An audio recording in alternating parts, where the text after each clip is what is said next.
Hi everybody and welcome back to my channel. So today is going to be my first teaching video on my channel. I hope that you find this helpful and informative.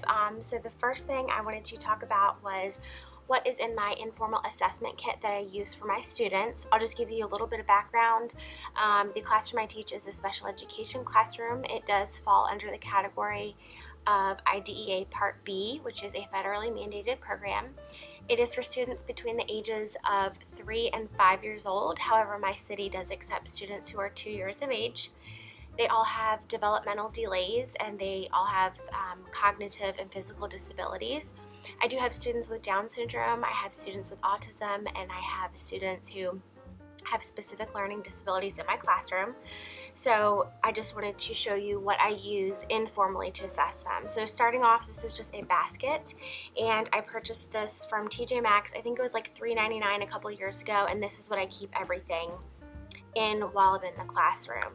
So I'm just going to start out by showing you what I keep in plastic bags, and as I show you everything, I'll go ahead and put it into the basket. So the first thing that I have here are number pairs, and these are just cards. Very self-explanatory. There are numbers, and then the students are required to find the pair that correlates with them. So in this bag I have numbers 1 through 5. I do keep them in Ziploc bags, and I label them just so I can grab whatever bag that I need. I find that works the best for me. The next thing I have are rhyming cards, and these once again are picture cards, and the students just have to find the 2 pictures that rhyme. So obviously pie and clock don't rhyme, but they would have to find the matches. The next thing I have are pictures that go together, and these are things such as, let's see if I can get lucky and find a pair. Okay, there's one right on the top. So such as a lunchbox and a lunch. So those are 2 things that go together. The students are not required to fit them together as a puzzle piece. I just want them to match them up. So we have go together cards, and these are all just common pictures, things that they would be able to recognize either from here at school or at home. The next thing I have are vocabulary picture cards. I really think that photographs, especially with children with disabilities, make a huge difference compared to illustrations or line drawings. So these are just common vocabulary words that we use in the classroom. Of course, I would show them the picture and ask them to identify it. I also use this to practice probably every week before we do any type of informal assessment. So these are all just picture vocabulary cards, and as you can tell, there's probably about 40 different cards here. The next thing that I have are just little index cards that I have colored on with various colors that students should have some type of knowledge of by the time they leave my program to go into kindergarten. So I just colored these index cards with a crayon, and then I laminated them. So here we have just normal colors. Okay, and then to go along with those colors, if I need them to match, I have counting bears so they can either identify the color of the bear or the card. I also use these counting bears obviously to count so we can practice one-to-one correspondence. The other thing I keep in this bag are shapes, and so we just have basic shapes. That way I can just grab this bag if I'm working on a certain skill. The last thing that I have in a bag are picture pairs, and this is exactly what it sounds like. They're pictures, and all of these pictures have a pair. So we have strawberries, drums, elephant, once again just common objects that we go over in the classroom. Okay, and then I use those bags primarily for cognitive and language skills when I'm working with each student. And now I'm going to show you what I have on these little rings. These are just, once again, index cards that I have written lowercase letters on, and then they have been laminated and cut out with a little O-ring. So right here we have just lowercase letters A through Z. I have uppercase letters A through Z. have numbers from 1 to 20, and once again, these are very simple and to the point. There isn't any extra design or anything special that would, distract the student from what I'm asking them. And then the last thing that I have are actual flashcards that do contain uppercase, lowercase, and also a corresponding photo. So I typically like to use the flashcards with pictures when I have them identify or produce a letter sound. So I would show them this and say, tell me what sound A says, compared to these uppercase letter cards right here, and I would have them identify the letter. If I were to do that with these flashcards, this picture could sometimes give away, which would give me a false positive response from the student when I am assessing them. So it's very important that I'm direct and clear in my instructions. So that's the reason why I have two separate types of flashcards. The next pictures that I have are, these are just for sorting. We have food, so once again, these are just common pictures. And then I have clothing pictures. This is a higher level skill that I would work with my students that are transitioning to kindergarten for the following school year.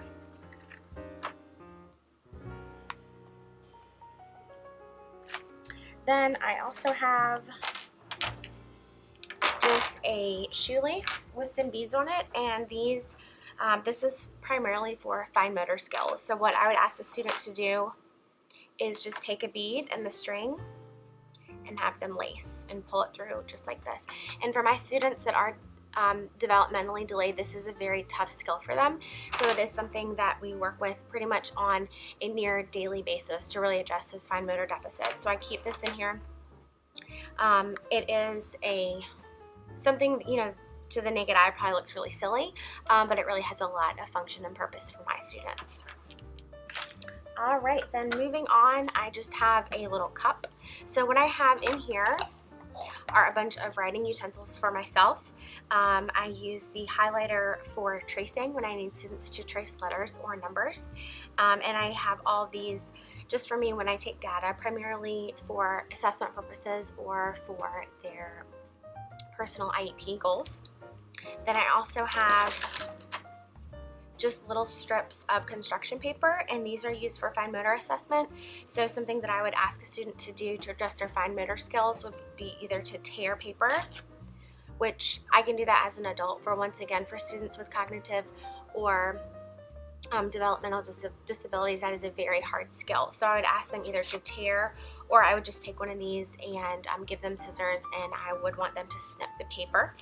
So I just keep all that in here. And as you can tell, when I'm just done, I kind of just plop it in here any which way, which is why, having a basket this size is really great. The last thing I have in here are rewards, and this school year, these have worked really well.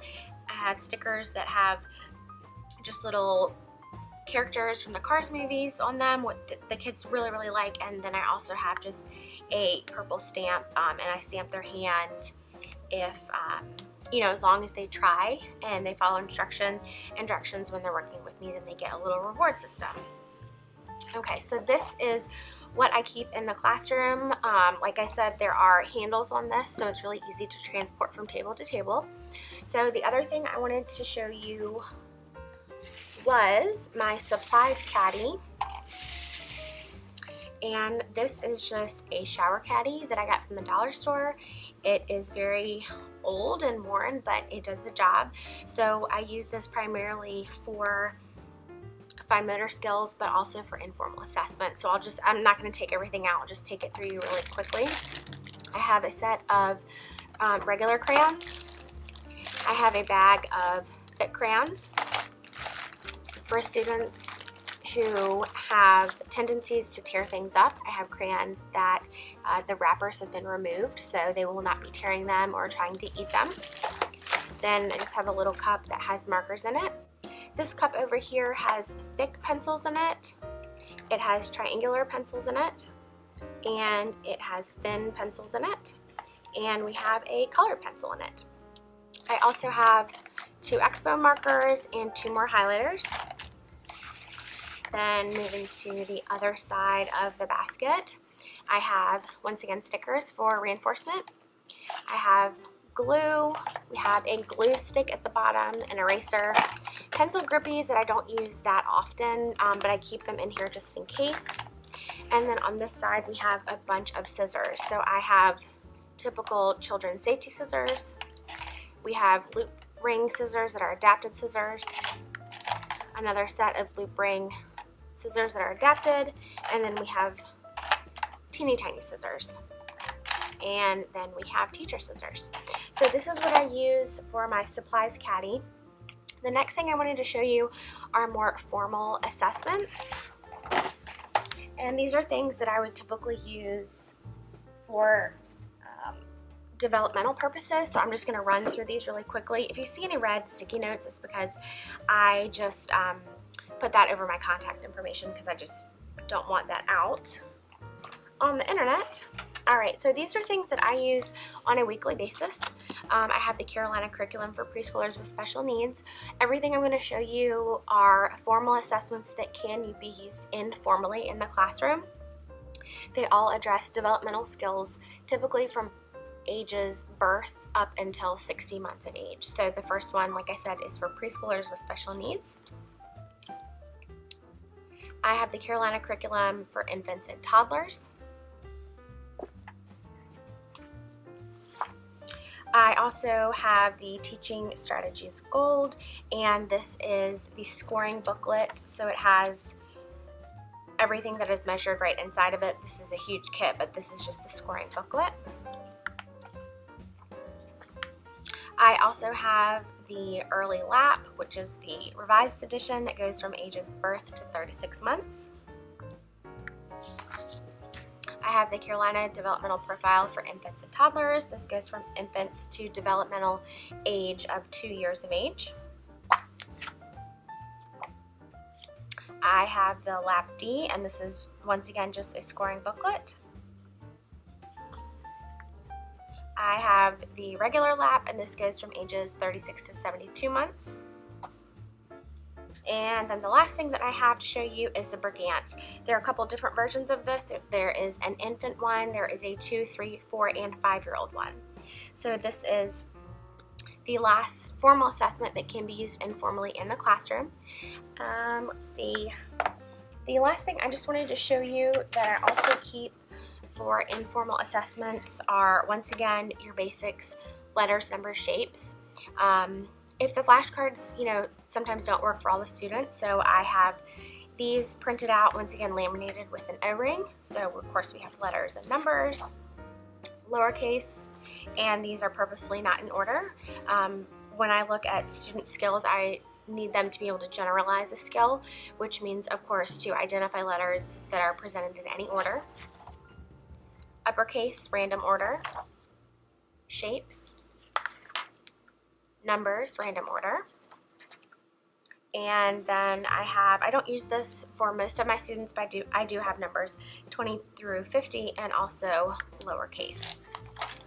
So I believe that is everything. Let me just grab my kit one more time to make sure I talked about everything, and I think that I did. If you guys have any questions for me, please let me know. This will be my 6th year teaching an early childhood special education classroom. I've found a lot of things that work and things that don't work. Hopefully this will help some of you out there if you're first year special ed teachers for early childhood, because like I said, I can just grab this and go. So if you have any questions for me, please let me know in the comments. Thank you so much for watching, and I'll see you in my next video.